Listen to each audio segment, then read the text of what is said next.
Plot కొందామంటే పక్కింటి వారు వద్దన్నారా? చుట్టాలు ఇప్పుడు మార్కెట్ బాగాలేదని ఉచిత సలహాలు ఇస్తున్నారా? ఒక్కటి గుర్తుపెట్టుకోండి, జీవితంలో ఒక్క గజం భూమి కూడా కొనలేని వాళ్ళు మీ ₹1,00,00,000 లాభాన్ని ఎప్పటికీ ఊహించలేరు. ఒక రైలు ప్లాట్ఫామ్ మీదకి వచ్చినప్పుడు ఎక్కాలా వద్దా అని పక్కవారిని అడిగితే వారు తమకు కావాల్సిన రైలు కోసం ఎదురుచూస్తూ మిమ్మల్ని కూడా ఆగమనే చెప్తారు. కానీ మీ గమ్యం వేరు, మీ ప్రయాణం వేరు.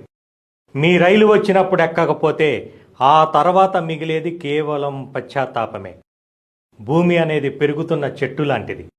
మీరు నిద్రపోతున్నా, మీరు సెలవులో ఉన్నా ఆ భూమి మాత్రం మీకోసం రూపాయిని ₹2 చేస్తూనే ఉంటుంది. భూమిని నమ్ముకొని నష్టపోయిన వాళ్ళు చరిత్రలో లేరు. అప్పుడు కొనుంటే బాగుండేది అనే మాట మీ డిక్షనరీలో ఉండకూడదు. ఆ రోజు ధైర్యం చేసి కొన్నాను కాబట్టే ఈరోజు నేను రాజాలాగా ఉన్నానని గర్వంగా చెప్పుకోవాలి. మార్కెట్ ఎప్పుడూ ఆగదు. జనాభా పెరుగుతోంది, అవసరాలు పెరుగుతున్నాయి. మనిషికి గాలి, నీరు ఎంత అవసరమో తలదాచుకోవటానికి భూమి కూడా అంతే అవసరం. అవకాశాలు ఎప్పుడూ తలుపులు తట్టవు. తట్టినప్పుడు వదులుకోవద్దు. ఉచిత సలహాలు ఇచ్చేవారిని కాదు, మీ భవిష్యత్తును మార్చే అవకాశాన్ని నమ్మండి.